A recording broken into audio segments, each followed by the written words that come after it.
V naší zemi je mnoho jedinečných míst, která svou hodnotou a významem překračují hranice a čas. Díky talentu, odvaze a práci našich předků byl vytvořen odkaz, který můžeme považovat za naše národní klenoty. Dědictví, o které je třeba pečovat a chránit ho pro budoucí generace.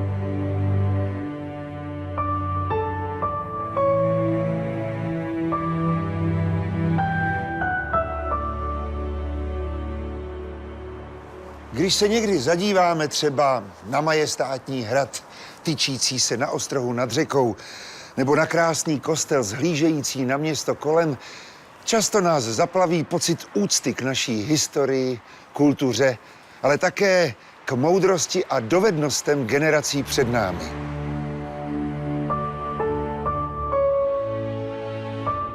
Málo kdo si ale uvědomí, jak moc naše dějiny a kulturu ovlivňuje technický vývoj. Na území České republiky asi těžko najdeme místo, na kterém by se průmyslová revoluce podepsala víc než na Ostravě.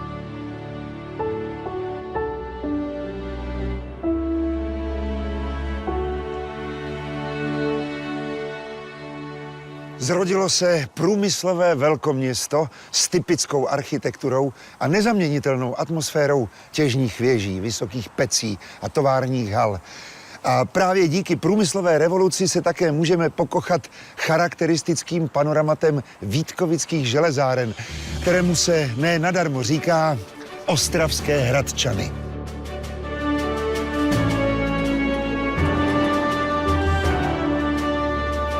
Bludiště důlních chodeb, ocelové město vysokých pecí, hornické domky a stroje, které sloužily několika generacím.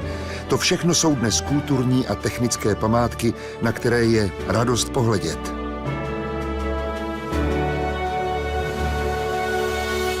Opravdu unikátní je ale propojení těchto součástí do výrobního řetězce od těžby nerostů až po jejich konečné zpracování. A jen díky všem dílům této skládačky mohly vyrůst Vítkovice i celá Ostrava. A jen v této jednotě vytváří dokonalý celek, jakých je na světě jen málo.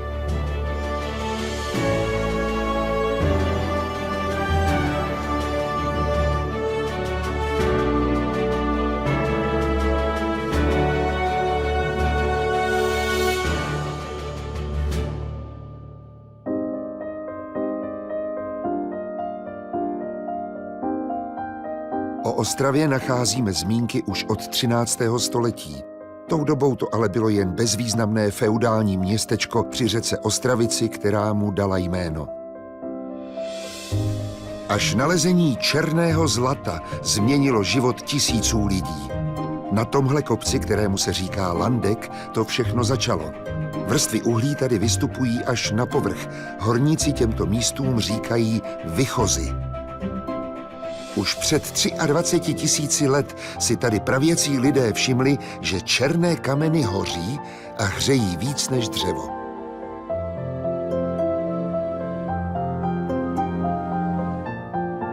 Právě tady na Landeku vznikl jeden z prvních hlubinných dolů. Dostal jméno Anselm podle syna vídeňského bankéře Rothschilda, který důl vlastnil. Kdysi důl, dnes Hornické muzeum. Dlouho se všechno dělalo jen ručně. To se vyrazila takováhle chodba, horníci říkají štola, vodorovně do úpatí kopce, tam, kde se našlo uhlí. Podle toho i štolové dobývání. Velmi brzy pak bylo nahrazeno takzvaným mělkým dolováním. Nejdříve se vyhloubila jáma, ze které se pokračovalo vodorovně do stran podle uhelných vrstev. Horníci uhelnou sloj rozdělili chodbami a její stěny pak vyrubávali. Tomu se říká stěnové rubání, které se s různými obměnami používá dodnes. Jen ruce horníků časem, alespoň z části, nahradili frézy, zbíječky a důlní kombajny. A rubání se postupně přesunulo až do kilometrových hloubek. Založení hlubinného dolu bylo mnohem náročnější a tedy i dražší. Bylo potřeba vyhloubit mnohem hlubší svislou jámu a horníky do ní spouštět v klecích. Svezení dolů a zpátky nahoru bylo ale to jediné, s čím horníkům pomáhali stroje. Proto to byla práce velmi těžká a nebezpečná. V podzemí tak pomáhala především víra ve vlastní síly a svatou Barboru, patronku horníků.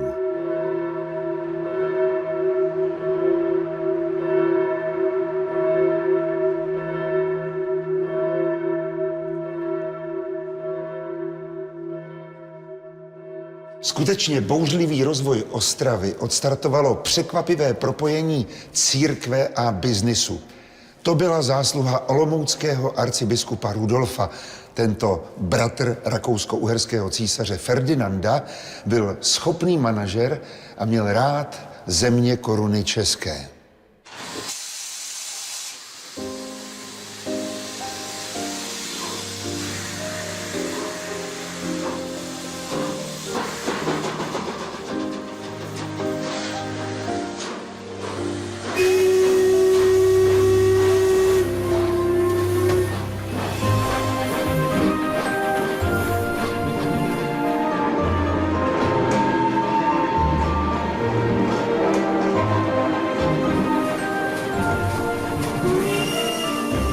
Velké věci se začaly dít, když se arcibiskup Rudolf na začátku 19. století setkal s profesorem vídeňské polytechniky Františkem Xaverem Rieplem.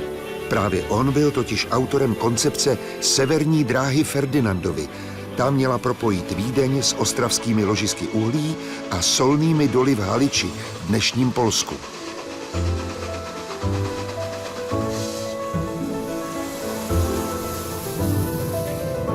Rieplovi bylo jasné, že právě kraj kolem Ostravy má všechno potřebné pro výrobu železa. Snadno dostupné zdroje energie, tedy uhlí a vodu, a také ložiska železné rudy. No a kvalitního železa bylo při stavbě železnic potřeba opravdu hodně.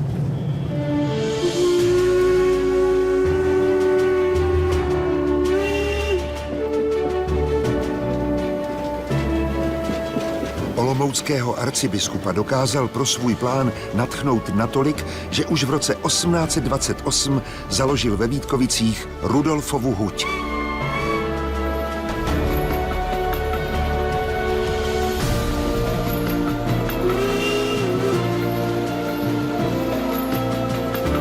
Rudolf se ale slávy Vítkovic nedožil a další schopný manažer se v církvi nenašel. Hutě tak byly prodány bohaté židovské rodině Rothschildů.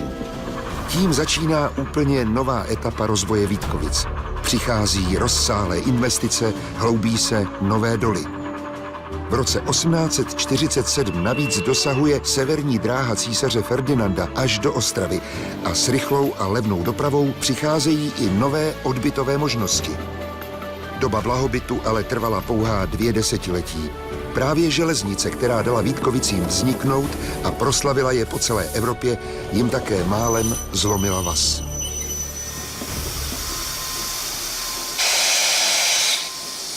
V 70. letech 19. století byla už totiž dokončena většina důležitých tratí, po kterých jezdí celá střední Evropa dodnes.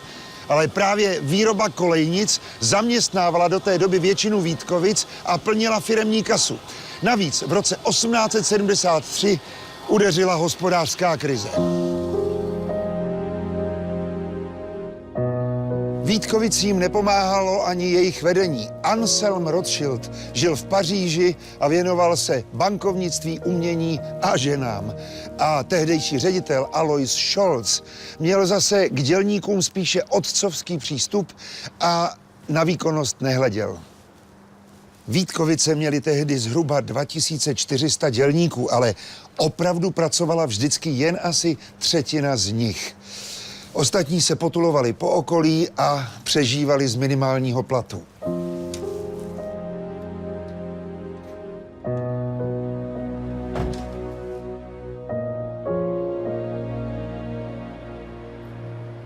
Ředitel Scholz sice sídlil tady v ředitelské vile, ale na Vítkovice se díval jen z terasy. Ve skutečnosti se místo železáren věnoval spíše podnikání v textilu, cukrovarnictví a výrobě papíru. Vítkovice tak nevyhnutelně směřovaly ke krachu. Vysoké pece chladly, pramen oceli vysychal, i každodenní rituál vylévání strusky skomíral.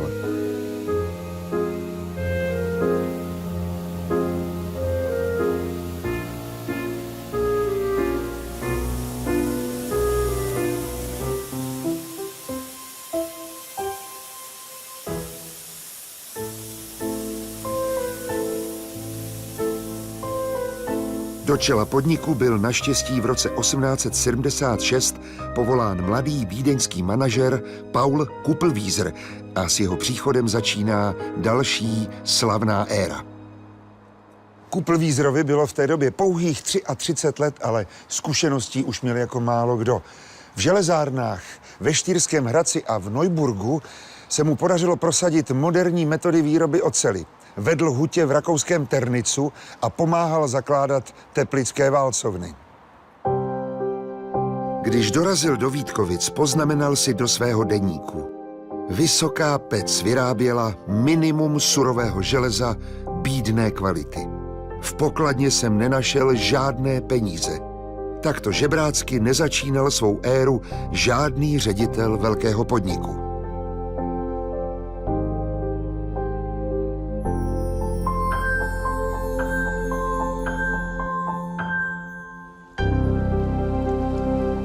Ambiciózní manažer nastoupil do Vítkovic pod jednou podmínkou, že mu Rothschildové uvolní prostředky na jejich modernizaci. Podmínka byla splněna téměř pohádkově, 800 000 zlatých.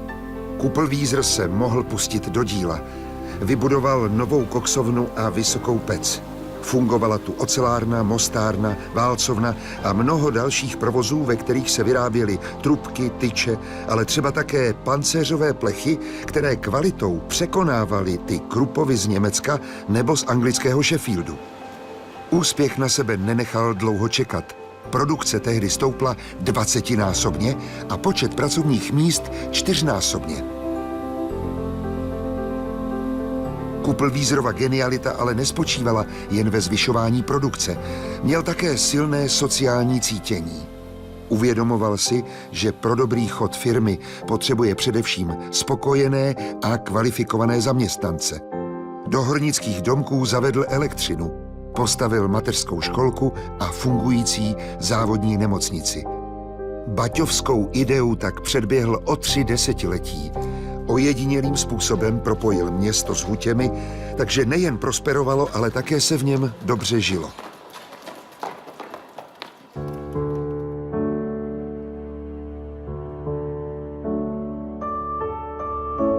Těžko si dokážeme představit, co všechno se pod Ostravou skrývá. Desítky kilometrů chodeb, které jen sotva kdo dokáže změřit.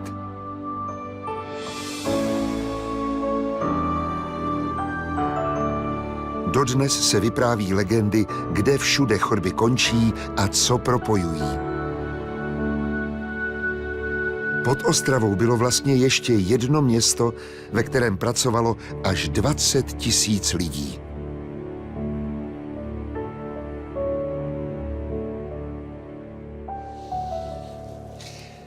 Doly jsou tak rozsáhlé, že horníci občas vyfárali někde jinde a vrátili se zpátky tramvají.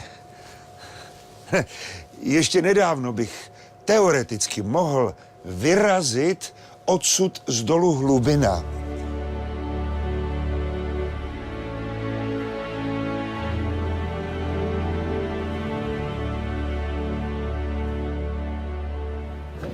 A vyfárat klidně o 10 kilometrů dál, třeba tady na dole Michal. Za to bych ale od Steigra, to je takový šéf směny, dostal pěkně za uši. Tak jednoduché to zase nebylo.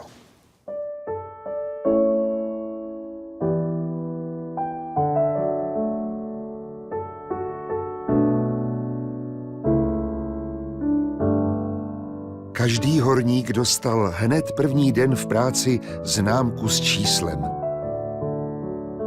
Díky ní se pak na konci šichty poznalo, kdo ještě zůstal v dole a kdo už vyfáral.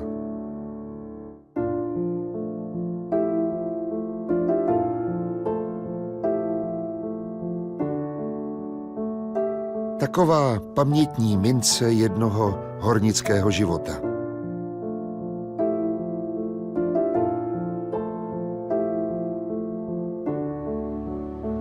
V šatnách si každý stáhl svůj háček, pověsil na něj oblečení a na druhé straně se převlékl do hornického.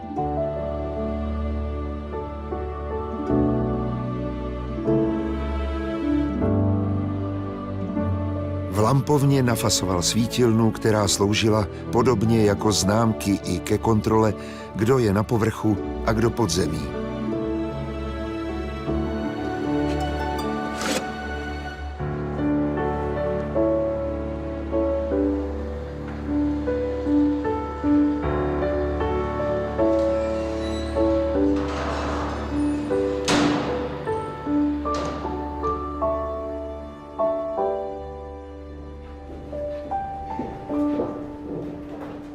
Tady se ranní směna potkávala s odpolední. Ti, co právě vyfárali, pokračovali přes koupelny zpátky k háčkům s oblečením.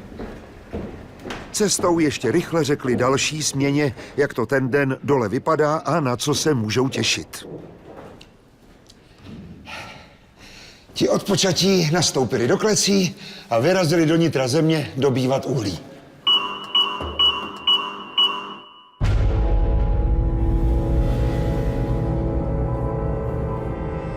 Tak nazdar po šichtě a po havířsku.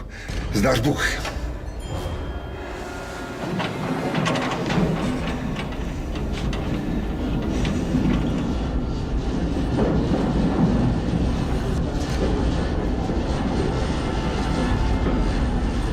No a teď do jámy pekelné.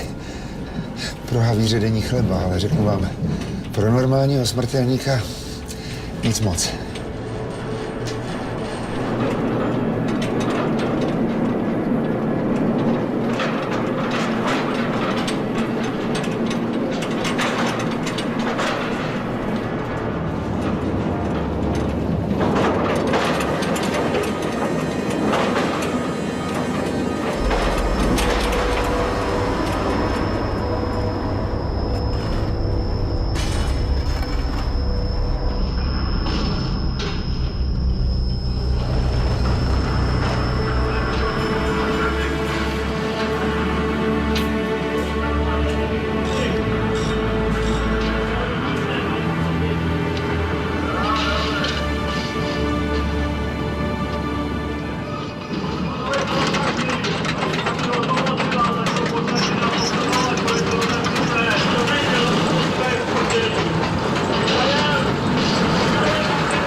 Havíři měli dovoleno brát si do dolu meltu s rumem a proslýchá se, že nikdo nekontroloval poměr těch dvou tekutin. Dnes už je samozřejmě alkohol v dole zakázán, ale stejně se nikdo horníkům v kafi nešťourá. A já se tomu nedivím. S chlapem, který tady vydrží několik let pracovat, se radši nehádejte. Rámus, vedro, všudy přítomný prach a strašná dřina. Kdo si to nevyzkoušel, nepochopí.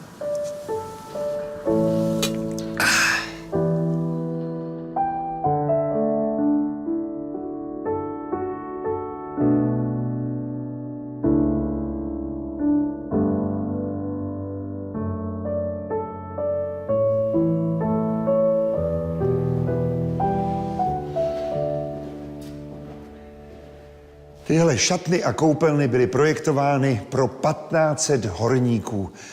Takže v době střídání směn tu musel být pěkný frmol. Mimochodem, někteří frajeři se prý stihli osprchovat i za 20 vteřin. Já bych to tady za 20 vteřin snad ani neproběh.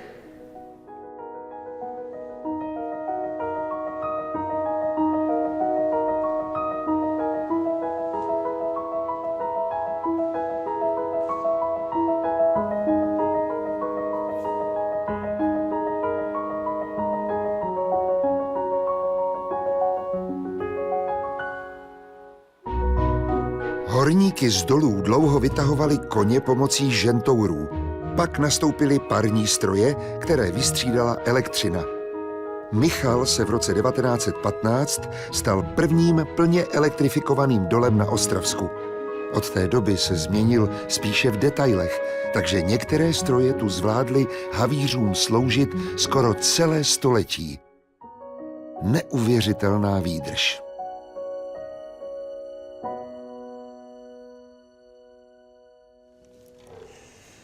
Jediné, co si horníci zásadně neumývali, byly oči. Černé linky od uhelného prachu totiž prozrazovaly, co dotyčný dělá a jak je na svoji práci pyšný. Byl to symbol takové prestiže, že si je občas domalovávali i chlapi pracující v kancelářích. Před válkou se mzdy vyplácely každý pátek. To stávali před bránou havířské ženy a pokoušeli se zachránit alespoň část výplaty před pravidelnou piatikou. Později se už tolik nenachodili, vyplácelo se jednou za měsíc.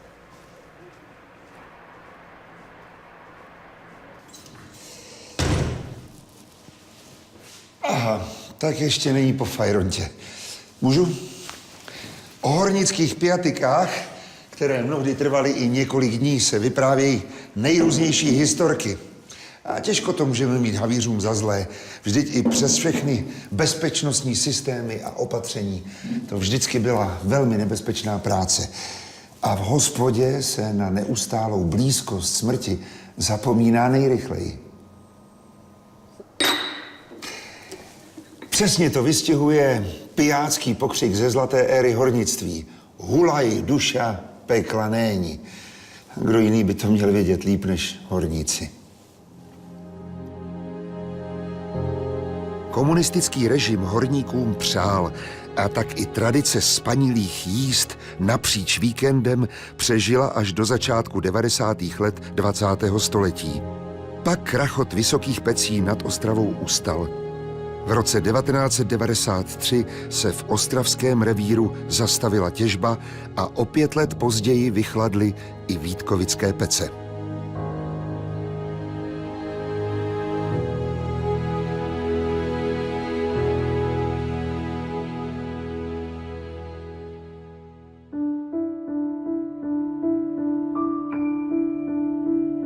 Objekty a stroje, které často sloužily skoro celé století, se naštěstí staly národní kulturní památkou a v posledních letech se začínají otevírat lidem.